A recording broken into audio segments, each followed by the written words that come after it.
मैं भी ऐसे ही करता हूँ, मैं नोट्स पे पढ़ता हूँ ना, मेरे पास फिजिकल नोट्स है, तो मैं भी उन्हीं से पढ़ता हूँ इस मैं वजह से। भी मैं बोलते चले जा रही हूँ, मैं 248 पे पहुंच गई, यहाँ पे कोई रिस्पॉन्स नहीं आ रहा। मतलब पता चलिए नहीं हम क्या हो दोबारा गया। पीछे आए। कहाँ तक भूल गया था मैंने। Super principal of super position तो ना, इसकी मैं वो बता देती हूँ आप लोग को। एक और जो स्टेटमेंट है ना उनकी, ये है अगर लीनियर कंडीशन है मतलब कांस्टेंट क्लियरेंस है, तो इसके वो किसके बराबर होगा? Total concentration of drug in the body is the sum of the remaining concentration from each administration. मतलब जो हमारी टोटल बॉडी की वो है ना concentration of drug in body, वो क्या क्या होगी? जितनी हमारी इंडिविजुअल जा रही है ना, sum of remaining concentration of each administration at the time in which when, कौन सा पॉइंट मतलब एक्सप्लेन कर रही है? जो ड्रग्स, ये super imposition 1245 principal of super imposition बता रही हूँ। ठीक है, अच्छा, ऊपर हम का हो क्या गया? करते हैं, ऊपर के तो हो गए थे ना। नहीं ना, हम लोग ने वहां पे एंड करा था 12:43 पे, फिर मीटिंग एंड हो गई थी। अच्छा। हाँ। अच्छा, मैं यहाँ नीचे, मैं तुमका पूरा बता दिए, 48 तक बता दी, चलो मैं बता रही हूँ। ट्वेल्व सम फोर्टी फोर ड्रग, अच्छा 44, हाँ। What is the mean by the term steady state in relation of plasma level concentration? ठीक है, क्या मतलब है स्टडी स्टेट का प्लाज्मा लेवल पे?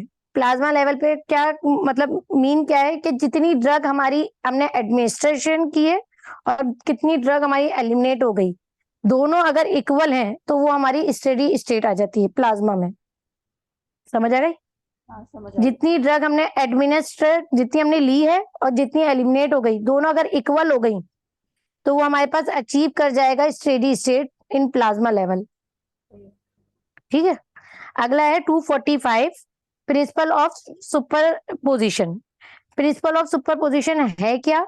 हम डिफरेंट डोजेस लेते हैं, डिफरेंट रिजिमेंट्स लेते हैं एक साथ ना, तो वो बोल रहे हैं कि अगर लीनियर कंडीशन है मतलब कांस्टेंट क्लियरेंस है, मतलब एक ड्रग भी एक साथ मतलब 2 आवर्स पे क्लियर हो रही है, दूसरी ड्रग भी 2 आवर्स पे क्लियर हो रही है, हमारे पास कांस्टेंट क्लियरेंस है डिफरेंट रिजिमेंट्स की, तो क्या होगा? हम कैसे उसको मेजर करेंगे? Total concentration of drug in the body, हमारी बॉडी में जो ड्रग है, वो हमारी बॉडी में जो ड्रग की कंसेंट्रेशन है वो किसके बराबर होगी? Sum of the remaining concentration of each administration, जो हमने एक एक ली है ना, जैसे एक हमने पैरासिटामोल ली है, दूसरी हमने वो ली है कोई सा एंटीबायोटिक लिए, तो उनकी ईच की जो कंसेंट्रेशन है सबको सम अप कर लेंगे तो वो हमारी बॉडी में टोटल कंसेंट्रेशन आ जाएगी। ठीक है, ये प्रिंसिपल ऑफ सुपर पोजिशन है। ठीक है, ये क्या बोल रहे हैं इस स्टेटमेंट में, क्या बोल रहे हैं 1245 में? The principle of superposition is designing multiple dose regimen, कि ऐसे हम डिजाइन करते हैं कि एक जो डोज दे रहे हैं हम अर्ली डोज, वो अफेक्ट ना करे बाकी सब्सिक्वेंट डोजेस पे। ठीक है, हमारा क्राइटेरिया होता है, मल्टी डोज रिजिमेन दे रहे हैं तो हम ये देख के देते हैं कि जो पहली हमने डोज दी है वो बाकी डोज को अफेक्ट ना करे। ठीक है, 1246, SL sustained release administration is the route that will give the most rapid onset of the pharmacological effect। ठीक है, जो सस्टेन रिलीज देते हैं वो मोस्ट रैपिड ऑनसेट तो देते हैं, लेकिन वो उसके सब साथ साथ लिंगुअल है क्या मेरे करते हैं? ख्याल से, सब लिंगुअल सब नहीं है। लिंगुअल है, ओ हाँ हाँ, सब लिंगुअल है, सब लिंगुअल है नहीं, सब लिंगुअल जो है ना वो मोस्ट रैपिड है, क्योंकि वो डायरेक्ट हमारी फर्स्ट उसमें नहीं होती मेटाबॉलिज्म से, वो डायरेक्ट एब्जॉर्ब होती है हमारी बॉडी में, और उसका जो फार्माकोलॉजिकल इफेक्ट भी है ना फौरन मतलब शो होना शुरू हो जाता है, क्योंकि रैपिड ऑनसेट है। ठीक है, अगर है 1247, sublingual drug administration is suitable for drug, कौन सी उसमें नहीं देते? जो हाई मॉलिकुलर वेट होता है जिसका होता है ना, उसको हम सबलिंगुअली नहीं दे सकते, क्योंकि वो फिर उसकी वो हाइड्रोफिलिसिटी बढ़ जाएगी, तो वो बकल कैविटी से ये सबलिंगुअली एब्जॉर्ब नहीं हो सकती। सही है। 1248, cocoa butter is immiscible with body fluid. Cocoa butter immiscible है क्योंकि वो एक वो है क्या बोलते हैं, लिपिड फैट इन नेचर है। ठीक है, कोका बटर वो इमिसिबल है हमारी बॉडी फ्लूइड्स के साथ।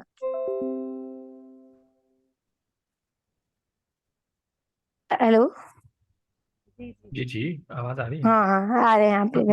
1249, esomeprazole is not as administer as racemic mixture. Racemic mixture कौन से हैं? वो एक हमने हमदी के उसमें पढ़े थे और इसमें भी पढ़े थे, नाजिया में। हमदी मिक्सचर वो है, कुछ हमारे पास ड्रग्स हैं तो उसमें हम एजोपेरामाजोल नहीं दे सकते। जो रेजिमिक मिक्सचर होते हैं ना उनके साथ एजोपेरामाजोल नहीं दे सकते। रेज़ेमिक मिक्सचर के ठीक तौर है। पे नहीं दे सकते इसोमीप्रोजोल। हाँ, ये जो है या दोनों रेजिमिक फॉर्म्स मिक्सचर होती है के जो ना उसकी, कंपा 10 की, हाँ, वो दोनों नहीं एक साथ नहीं ले सकते इसकी। अच्छा, मैं समझी वो जो रेजिमिक मिक्सचर के ड्रग्स पड़ी हैं उनके साथ नहीं दे सकते।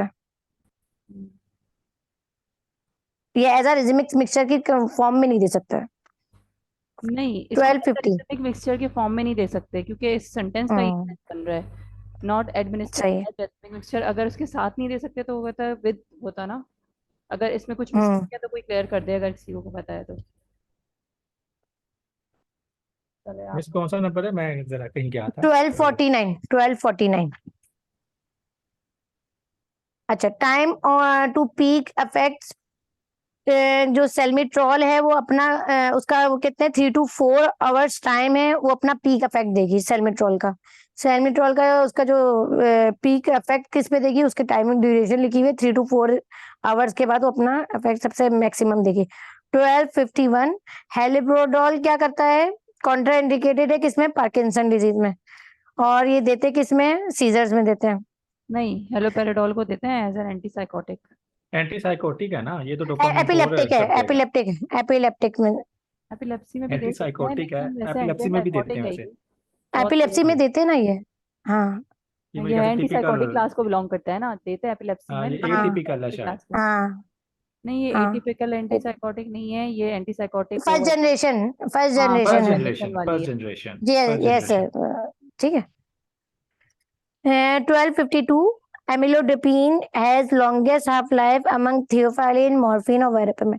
एमिलोडिपिन की सबसे ज्यादा हाफ लाइफ है एज कम्पेयर टू रिमेनिंग 3। ये वो है ना कैल्शियम चैनल 12, ब्लॉकर, जी जी जी जी जी जी, एम्लोडिपिन। वेरापेमिल भी कैल्शियम चैनल ब्लॉकर है, लेकिन वो एम्लोडिपिन एक स्पेसिफिक बताइए कि इसकी लॉन्ग हाफ लाइफ लॉन्ग है। ठीक है। 1253, if a CNS drug is extensively ionized at the pH of the blood, अगर कोई CNS ड्रग है, ठीक है, कोई सी भी CNS वाली ड्रग ले लें, अगर वो हमारी जो ब्लड है उसकी pH पे आयनाइज हो रही है तो वो क्या करेगा, हमारी ब्लड ब्रेन बैरियर से क्रॉस नहीं होगा। It will not penetrate to blood brain पे, वो क्योंकि बहुत वो हमारी ज्यादा ब्लड आयनाइज में हो ही जाएगी। आयनाइज हो जा रही है तो हाँ, वो बहुत ज्यादा आयनाइज हो जाएगी ना, इसकी लिपिड बैरियर नहीं क्रॉस कर हाँ, सकती। लिपिड बैरियर क्रॉस नहीं कर सकती। 1254, the onset time for a drug given orally is the time for drug to reach minimum effective concentration। MCE मतलब मिनिमम इफेक्टिव कंसेंट्रेशन। अगर हम जो ओरली कोई ड्रग ले रहे हैं और उसका ऑनसेट क्या होगा, ऑनसेट ऑफ टाइम क्या होगा, कि वो हमारी ड्रग कहाँ तक पहुंच जाए, मिनिमम इफेक्टिव कंसेंट्रेशन तक पहुंच जाए। ठीक है, क्योंकि ऑनसेट का मतलब इतना यही है कि मिनिमम हमारे पास कंसंट्रेशन इफेक्ट जो हो इफेक्ट जाए। प्रोड्यूस करे उसका। इनिशियली जो इफेक्ट शुरू कर देगा ना अपना आना, तो हम बोलते हैं ऑनसेट इसका 3 to 5 मिनट बाद है, तो उसका मिनिमम इफेक्ट आना शुरू हो जाएगा, तो इसलिए हम बोल रहे हैं उसका ऑनसेट टाइम ये है। सही। ठीक है। 1255, कैप्सूल्स नॉट ट्रू। कैप्सूल के लिए क्या ट्रू नहीं है, सॉफ्ट जेलेटिन कैप्सूल में have antifungal preservative added to capsule shell. हम एंटी फंगल प्रिजर्वेटिव नहीं यूज करते उसमें सॉफ्ट जेलेटिन कैप्सूल में। ठीक है, ये इसलिए रॉन्ग है। 1256, 1256, the initial distribution of drug into tissue is determined by rate of blood to tissue।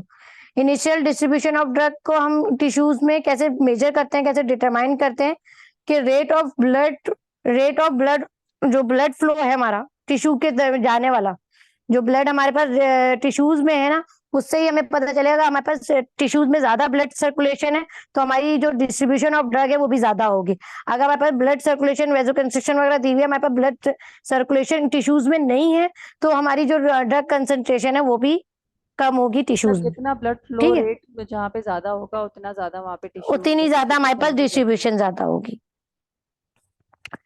1257, certain tablets contain micro ionized drug particles। जितनी बारीक, जैसे हमने एक कैप्सूल खाते ना फी फॉल्स के, उसमें क्या होता है, बिल्कुल माइक्रो स्मॉल पार्टिकल्स होते हैं। जितने ज्यादा स्मॉल पार्टिकल होंगे उतनी ज्यादा डिसोल्यूशन पावर बढ़ेगी, तो उससे ज्यादा हायर बायोबिलिटी होगी। ठीक है। टेबलेट्स में जितने माइक्रोनाइज पार्टिकल्स होंगे ना, जितने स्मॉल होंगे, तो जाहिर सी बात है जल्दी डिसॉल्व होंगे। जल्दी डिसॉल्व होंगे तो जल्दी हमारे पास उसकी बायोबिलिटी भी ज्यादा जल्दी होगी। 1258 particle size and crystal structure are important factor in बायोएबिलिटी। यही बताया मैंने कि पार्टिकल साइज और जो स्ट्रक्चर है ना क्रिस्टल का, वो बहुत इंपॉर्टेंट है। किसके लिए फैक्टर्स है? बायोएबिलिटी के लिए। From oral dosage form. ठीक है। When the drug is relatively insoluble in water, ये उन ड्रग्स के बारे में नहीं, ये उन ड्रग्स के बारे में बात नहीं की हुई जो इनसॉल्युबल है, ये उनके लिए बात की हुई है जो इनसॉल्युबल इन वाटर है, उनके बारे में बात की हुई है। उनके बारे में नहीं की हुई जो सॉल्युबल है वाटर में। ठीक है, क्योंकि वो तो लार्ज पार्टिकल भी होगा तो सॉल्युबल होगा। जो इनसॉल्युबल है वाटर में, <1%, उनके बारे में बात की हुई है। ठीक है, समझ आ गई ये बात थोड़ी? जी जी, आगे। 1259 फिसाइलम is use to manage side effect of amitriptyline. Amitriptyline का साइड इफेक्ट क्या है? ड्रॉजीनेस करवा देती है, ड्राई आउट करवा देती है, constipation, blood vision, weight gain, सारे जो एंटी कोलर्जिक वाले साइड इफेक्ट्स है ना एमिट्रिप्टिलिन के, वही साइड इफेक्ट्स हैं सारे TCA। तो उसकी जो हम उसके यूज के लिए तौर पे लेंगे ड्रग, वो है फिसाइलम। ठीक है। 1260 on discarding store tetracycline, it change into more toxic form। ठीक है, ये एक फेनकोनी लाइक रिएक्शन। इसमें क्या होता है, जो हमारी जो रीनल ट्यूब्यूल्स है ना, वो डिसफंक्शन हो जाती है, जिसकी वजह से क्या होता है, एक्सेस लॉस ऑफ ग्लूकोज हो जाता है, अमाइनो एसिड हो जाती है, और फॉस्फेट और ये बाइकार्बोनेट सब ये हमारी यूरिन में ना एक्सक्रीट होना शुरू हो जाती है। फेकोनी लाइक रिएक्शन में क्या होता है, हमारी जो रीनल ट्यूब्यूल्स में ना डिसफंक्शन हो जाते हैं। ठीक है, ये बोल रहे हैं on discarding store tetracycline, it change into more toxic form. समझ आ रही है कि जो हमारी टेट्रासाइक्लिन है वो मोर टॉक्सिक फॉर्म में चेंज हो जाती है, हमारी बॉडी से क्योंकि वो स्टार्ट हो रही होती है टेट्रासाइक्लिन, वो हाँ, जो हमारी बॉडी में स्टोर हुई भी होती है ना टेट्रासाइक्लिन, हम लेते हैं ना एंटीबायोटिक टेट्रासाइक्लिन कोई सी भी, हाँ, वो हमारी बॉडी में स्टोर अगर हुई भी है तो वो एक्सक्रीट नहीं होगी, बल्कि वो टॉक्सिक फॉर्म में चेंज हो जाएगी। तो ये खतरनाक है मैंने टेट्रासाइक्लिन। कहीं खतरनाक। मैंने कहीं हाँ पढ़ा था कि टेट्रासाइक्लिन अगर तो सही स्टोर की जाए तो फिर तो कुछ नहीं होता। अगर उसकी स्टोरेज गलत हो जाए तो वो डिग्रेड हो हाँ, जाती है। डिग्रेड होने डेंजरस के हो जाती बाद है। वो बॉडी से बाहर नहीं निकलती, वो बॉडी में ब्लड स्ट्रीम में सर्कुलेट करती रहती है, जिसकी वजह से उसकी अकोमुलेशन हो जाती है और टॉक्सिक इफेक्ट बहुत ज्यादा हो जाता है। उसकी और ये उसी एक्सक्रीशन नहीं होती, वो हम्म, किडनी से एक्सक्रीट होने के बजाय ब्लड स्ट्रीम में बैक टू बैक अब्जॉर्ब होती रहती है, और उसकी वजह से वही वो जो ब्रैकेट में लिखा हुआ है जी, फल्कोनी लाइक रिएक्शन लाइक या रिएक्शन। सिंड्रोम, हाँ जी लाइक जी, सिंड्रोम भी होता है वो। ठीक है। अगला है 1261 डिस्कार्डेड क्लोरम्फेनाकोल लूजेस पोटेंसी। जब हम ये जो है ना क्लोरम्फेनाकोल की अगर हम उसकी स्टोरेज को वो कर दें तो उसकी भी पोटेंसी लूज हो जाती है। ठीक है। 1262 in lab pharmacy should not touch. कौन सी हम ड्रग्स को टच नहीं कर सकते और कट नहीं कर सकते? न्यू प्लास्टिक टेबलेट्स को, जो एंटी कैंसरस ड्रग्स होती हैं उनको हम टच और वो नहीं कर सकते कट। ठीक है। 1263 रेक्टल डोसेज फॉर्म इनकरेक्ट क्या है रेक्टल डोसेज फॉर्म में, कि उसकी जो बेस होती है वो सॉलिबिलिटी होती है। Solubility and melting are not important. हमें हमेशा रेक्टल में ये चीजें दोनों इंपॉर्टेंट है, कि उसका मेल्टिंग पॉइंट और उसकी सॉलिबिलिटी, जो उसके रेक्टल में हम यूज करें ड्रग फॉर्म, दोनों यही दो फैक्टर हैं जो हम बहुत इंपॉर्टेंट है, हमें नोट करने होते हैं कि उसका किस पॉइंट पे मेल्ट हो रही है और क्या उसकी सॉलिबिलिटी पावर है, कितनी जल्दी टाइम में सॉल्युबल हो रहा है। ठीक है। 1264 activity of phenol is increase by temperature. Phenol की एक्टिविटी बढ़वानी है तो उसका क्या कर देंगे, टेम्परेचर हाई करेंगे तो उसकी एक्टिविटी, फिनोल की एक्टिविटी बढ़ जाती है, टेम्परेचर डिपेंडेंट है वो। 1265 wrong about phenol, prone to dehydration and resist oxidation. ठीक है, फिनोल के बारे में ये बोला गया है कि ये गलत स्टेटमेंट है ये, कि ये डिहाइड्रेशन, प्रोन टू डिहाइड्रेशन की तरफ ले जाती है और ये रेजिस्ट करती है ऑक्सीडेशन को। ऐसा नहीं है, बल्कि ये रेजिस्ट नहीं करती है। फिनोल क्या करती है, OL इसमें वाला ग्रुप है तो ये ऑक्सीडेशन करवाती है, रेजिस्ट नहीं करती बल्कि होती है इसमें ऑक्सीडेशन फिनोल में। 1266 release of ingredients from original product is leaching. ये कौन से लीचिंग की डेफिनेशन लिखी हुई है, जब release of ingredient from original product is called leaching. अच्छा, 1267 rate of metabolism and elimination और elimination of drug which follow zero order kinetics is constant. वही बात कही, जीरो ऑर्डर में हमेशा क्या होगा, जो रेट ऑफ मेटाबॉलिज्म है या एलिमिनेशन ऑफ ड्रग है, दोनों क्या होंगे, कांस्टेंट होंगे। ठीक है, वो हमारे किस पे डिपेंड नहीं करेंगे, एलिमिनेशन रेट ऑफ मेटाबॉलिज्म हमेशा कांस्टेंट रहेगा, डोज पे डिपेंड नहीं कर रहे होंगे। हाफ लाइफ तो डिपेंड करती है लेकिन रेट ऑफ मेटाबॉलिज्म डिपेंड नहीं करता। ठीक है। 1268 degradation of pharmaceutical product. Degradation of pharmaceutical product, it is a reaction commonly happen in pharmacological preparation, जैसे हाइड्रोलिसिस हो जाती है। क्या बोलते हैं, कुछ ड्रग्स होती हैं, फार्मास्यूटिकल प्रोडक्ट्स होती है, वो डिग्रेड कैसे होती हैं, हाइड्रोलिसिस से होती हैं। ठीक है। 1269 मोस्टली हाइड्रोलिसिस से ही होती है, लेकिन कुछ ऑक्सीडेशन से भी होते हैं, लेकिन मोस्टली हाइड्रोलिसिस ही है। मोस्टली सबसे मतलब ज्यादा हाइड्रोलिसिस से हाँ होती है, उसके बाद ऑक्सीडेशन होती है, फिर उसके बाद अगर होता है वो टाइप 2 फेज से होती है। जी, वो ठीक है, कॉन्जुगेशन और ग्लूकोरोनाइडेशन। कॉन्जुगेशन से होती है, एसिटाइलेशन, एल्काइलेशन, सल्फर। ठीक है। फेज 2, फेज 1 में 3 रिएक्शन आ जाते हैं, हाइड्रोलिसिस, ऑक्सीडेशन और रिडक्शन। ठीक है। और फेज 2 में एसिटाइलेशन, सल्फेट कॉन्जुगेशन, ग्लूकोडाइलेशन, एल्काइलेशन, ये सब किसमें आ जाता है, फेज 2 में। ठीक है। फेज 2 बायो ट्रांसफॉर्मेशन रिएक्शन क्या आ जाता है, एसिटाइलेशन। ठीक है। 1270 which one is phase 2 metabolite. बहुत सारे एसिटाइलेशन होती है, सल्फोनेशन होती है और क्या, अल्कलाइलेशन, बस ये 3 के अलावा हाइड्रोलिसिस, ये मिस मैं बताता ऑक्सीडेशन हूँ, और ये ना रिडक्शन। 4-5 क्वेश्चंस मेरी नजर से भी गुजरे हैं, जहां पे भी कॉन्जुगेशन का वर्ड आ जाएगा ना, समझ लीजिएगा ये सेकंड फेज में जाएगा, बस सिंपल। बस जहां पे बस भी सिंपल है। कॉन्जुगेशन या ग्लूकोरोनाइडेशन आ जाएगी, समझ लें कि ये फेज सेकंड है। और ये दो बस वर्ड्स भी ये भी हैं, याद रखें कि फेज 1 में 3 होते हैं, ऑक्सीडेशन, ऑक्सीडेशन, रिडक्शन, रिडक्शन और हाइड्रोलिसिस, हाइड्रोलिसिस। जो आसान बस नाम है। इसके अलावा जो है ना, वो सब फेज 2 में। और जो लंबा नाम है और मुश्किल नाम है वो फेज 2 में आएगा, बस ग्लूकोरोनाइडेशन, जो भी ऑक्सीडेशन, कॉन्जुगेशन, रिडक्शन, हाँ, हाइड्रोलिसिस मिथाइलेशन, फेज 1 है बस। एसिटाइलेशन, अल्काइलेशन, जो भी है वो सारा और उधर पे हमेशा जाएगा। क्या होगा, पहले फेज 1 में होगी फिर फेज 2 में जाएगी। फिर 2 ऐसा पे कोई जाएगी। ड्रग नहीं होती, ऐसी कोई ड्रग नहीं है जो डायरेक्ट फेज 2 से ऐसी मेटाबोलाइज हो, ड्रग्स ऐसा कोई हैं, ड्रग नहीं होती ऐसी ड्रग्स है। हैं जो फेज अच्छा 1 को जो है ना बाईपास कर जाती हैं, और उसकी भी कुछ अच्छा नहीं ड्रग्स मैंने पढ़ी हुई हैं वो ड्रग्स। अच्छा अच्छा, हाँ, मैंने नहीं, मतलब मैंने वो इनकी एग्जांपल डाइजीपाम है, आइबोप्रोफिन नहीं, है, मतलब आप कि जो उसमें दोनों नेट को पे सर्च करेंगी। कर लेंगी ना, एग्जाम आएगी, कुछ ऐसी भी हैं जो दोनों को पास करती हैं, कुछ ऐसी हैं जो सिर्फ फेज 2 से पास होती हैं, और वो जो बहुत माइनर होंगी, बहुत माइनर, मतलब कोई इतनी, मोस्टली जो है ना हमारे पास फेज 1 से होके फेज 2, वो बहुत माइनर ड्रग होंगी, और मतलब अल नसर में भी एग्जांपल्स आई हुई हैं, वो डाइजीपाम की थी, नहीं, आइबोप्रोफिन बहुत की थी, मेजर कि मेजर जो ड्रग्स हैं दोनों। जो डायरेक्ट हाँ, फेज 2 में एंटर होती हैं, मेटाबॉलिज्म के दौरान फेज 1 बाईपास कर जाती हैं। चले वो देख अच्छा लेंगे, अच्छा, वो जब चलो देख लेंगे। देख लेंगे। ठीक है, मैं देख लेती हूँ। फेज 2 ये हो गया 1270 which one is the sulphate conjugation, ये फेज 2 मेटाबॉलिज्म है।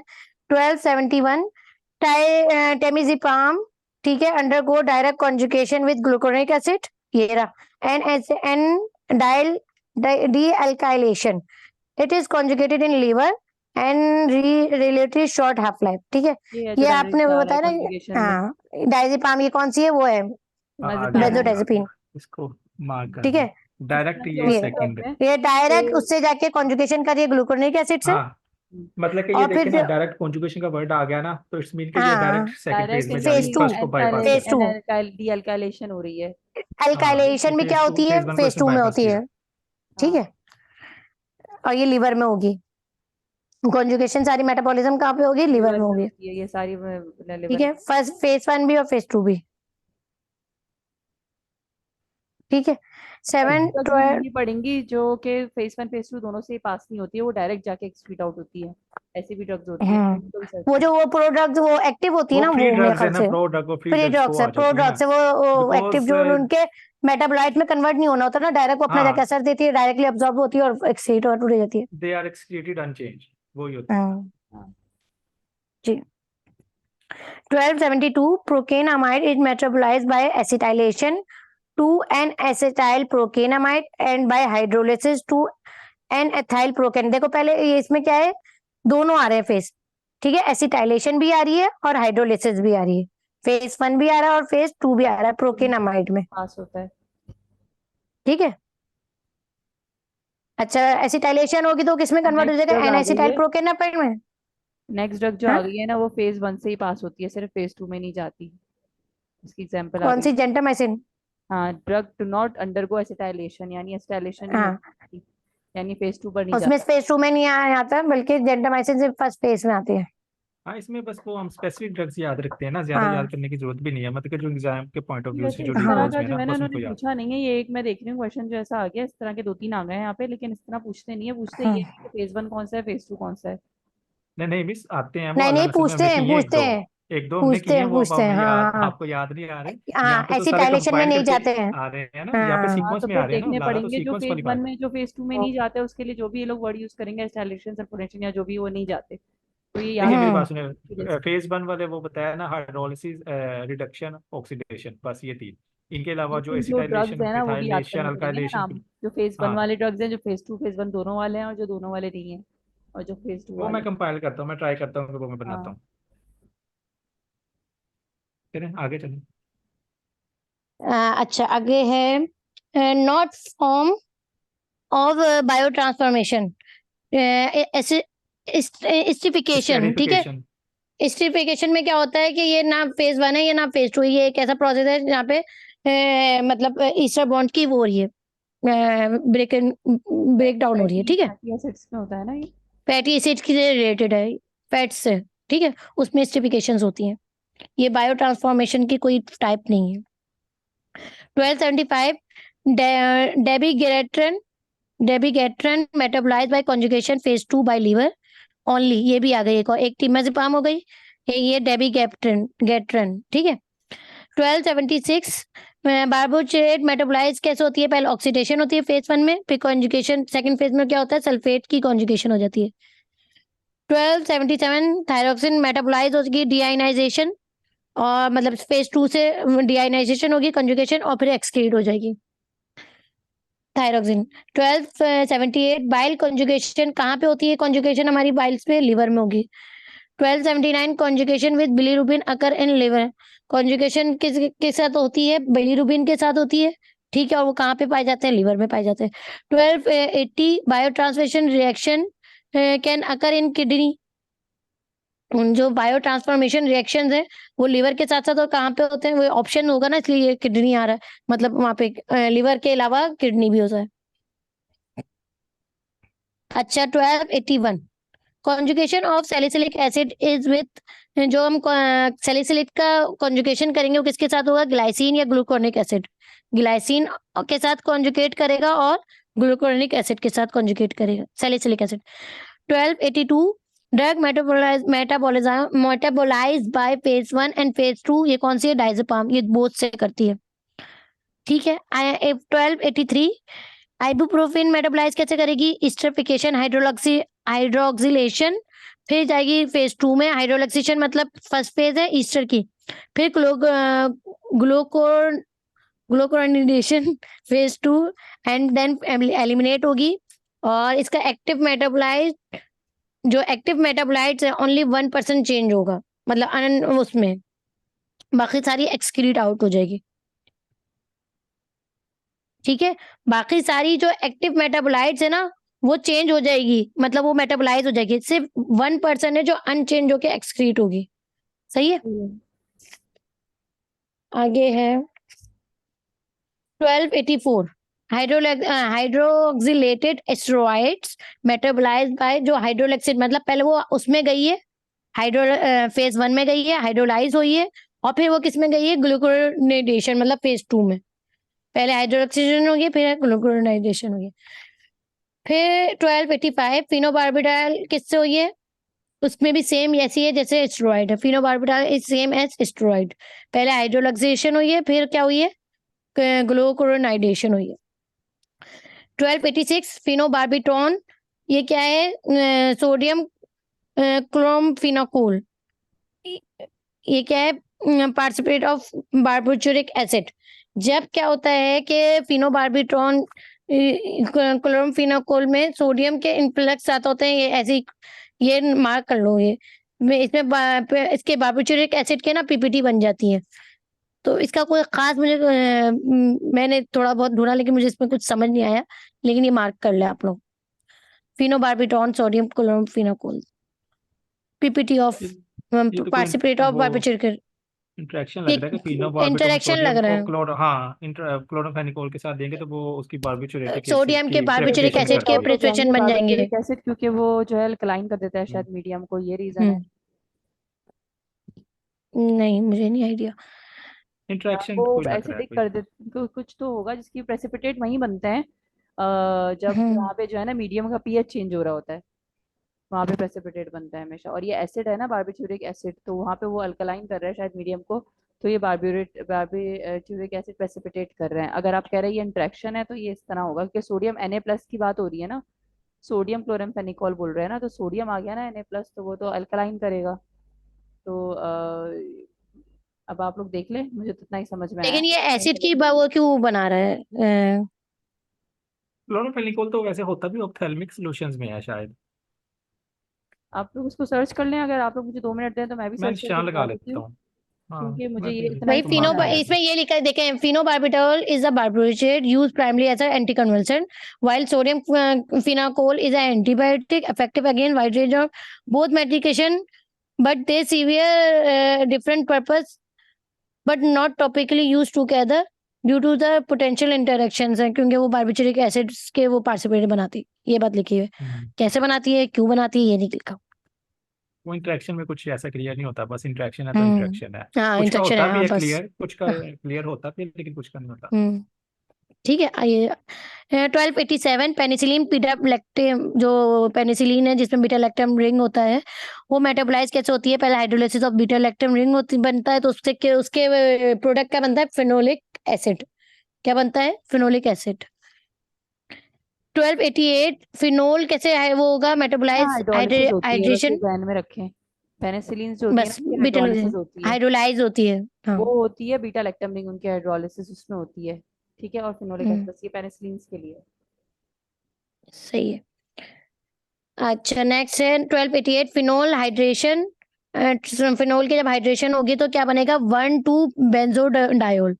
ठीक है, और फिनोल इस मेटाबोलाइज किससे होगी, ग्लूकोडाइनेशन से एंड सल्फोनेशन। दो प्रोसेस है जिससे फिनोल हाइड्रोलाइज वो मेटाबोलाइज होगा, एक है ग्लूकोडाइनेशन और एक है सल्फोनेशन। सही है। 1289 लाइडोकेन मेटाबोलाइज कैसे होगा, हाइड्रोलिसिस होगी, फिर डीएल्कलाइनेशन होगी, और फिर कॉन्जुगेशन ऑल, कोई सी भी कॉन्जुगेशन हो सकती है। ठीक है।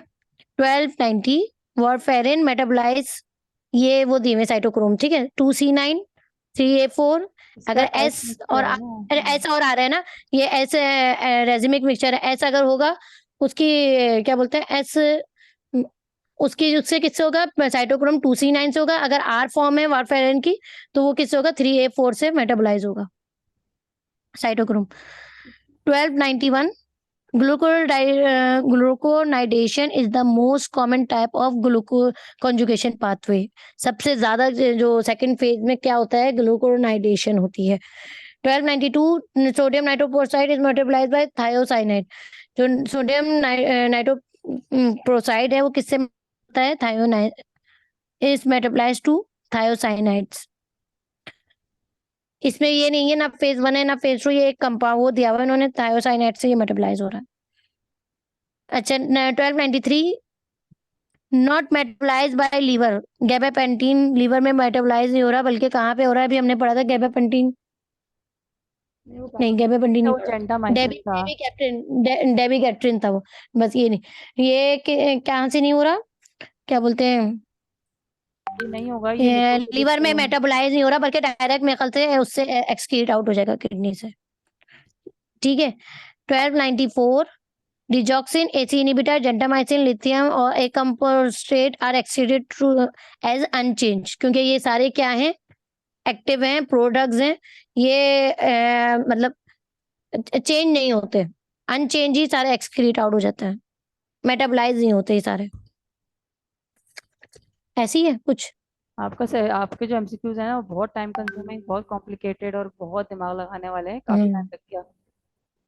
हाँ आगे चले 1295, देखो जो हम पढ़ा था ना, जेंटामाइसिन ना फेज 1 से होगा ना फेज 2 से होगा, इसलिए ये प्रोडक्ट है और ये एज एक्सक्रीट हो जाएगा अनचेंज फॉर्म में। 1295 इमिप्रामीन इज मेटाबोलाइज्ड बाय डीएमाइनेज, क्योंकि इसमें अमाइन आ रहा है तो ये डीएमाइनेशन होगी इसमें, इमिप्रामीन। ठीक है 1296 आइसोप्रेनालीन इस मेटाबोलाइज, इसमें एनेलीन हम लोग एड्रेनलिन वगैरह पढ़ते हैं ना, तो उस पे किससे होगी, कॉम्ट इनहिबिटर से, और स्टेबल किस पे, माओ इनहिबिटर, वो माओ जो वो है ना उसका एंजाइम मोनोमाइनो ऑक्सीडेज, उसमें ये स्टेबल है, और मेटाबोलाइज किससे होगी, COMT CO MT catechol methyl transferase. ठीक है ये दोनों अगला है 1297 कॉम्ट और MAO are responsible for catecholamine and epinephrine metabolism, catecholamine और एपिनेफ्रीन की मेटाबॉलिज्म में कौन कौन चाहिए होता है, कॉम्ट चाहिए होता है और माओ चाहिए होता है। ठीक है 1298 noradrenaline is metabolised by MAO, noradrenaline किससे मेटाबोलाइज होगा, माओ से, और नॉन एपिनेफ्रीन कन्वर्ट होगा एपिनेफ्रीन में कौन से प्रोसेस से, मिथाइलेशन से। ये बहुत ज्यादा रिपीटेड है क्वेश्चन। ठीक है 1300 metabolism of drug result in more polar compound, metabolism normally किन ड्रग्स में सबसे ज्यादा होती है, जो पोलर कंपाउंड्स होते हैं, मोर पोलर, जो नॉन पोलर होता है उसमें इतनी, वो तो हाइड्रोलिसिस से ही हो जाती है खत्म। या ये ठीक है बोल रहे हैं कि जो है मेटाबो मेटाबोलाइज करके ड्रग को और ज्यादा पोलर कर देता है, तो गेट इजीली मतलब उसकी फ्रॉम द पोलैरिटी बॉडी। बढ़ जाती ना, ये भी है या ये भी है कि मोर मतलब उसकी पोलैरिटी बढ़ा देता है मेटाबॉलिज्म, ताकि वो जल्दी से डिसॉल्व हो, वो एब्जॉर्ब होना शुरू हो जाए। अब्जॉर्ब ठीक में है एक्सक्रीट एक्सक्रीट होता होना है, शुरू हाँ हो जाए। एक्सक्रीट। हाँ वही एक्सक्रीट होना माउस जो शुरू है हो ना वो ब्रेन लेवल पे जो है ना मेटाबोलाइज करता है कैटेकोलामीन्स को, और कॉम्ट होता है ना पेरिफेरल लेवल पे मेटाबोलाइज करता है जाए। हम्म कैटेकोलामीन्स को। हम्म वो अंदर साइनेप्स के अंदर होता है, ये साइनेप्स के बाहर होता है माउ। ठीक है हो गए 1300 हो गए। मिस प्रिया, एक आपसे अच्छा पूछना था आपके मुझे। हो गए, सही है। बोले बोले बोले 1291 है ना जो, जी जी इसका बस पहला ग्लूकोनेशन इज वर्ड मोस्ट मुझे, कॉमन टर्म, हाँ इसका पहला वर्ड बस बता दे मुझे। ग्लूकोनाइडेशन। बस ठीक है, यही सुनना था मैं। अच्छा जब से तो टेढ़ा मेढ़ा मुंह बना के बोला है, अब फिर भी इसी लफ्ज को सुनना मुझसे। उसमें से क्या मतलब मैं है? इसीलिए कह रहा हूँ।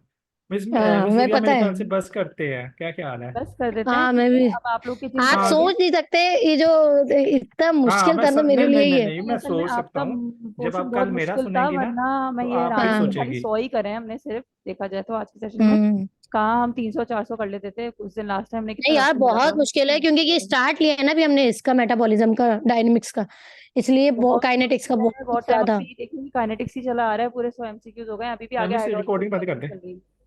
अच्छा हाँ सही है, सही। रिकॉर्डिंग हाँ तो वैसे ही 3 मिनट फिर में सेशन डिस्कस एंड हो रहा है।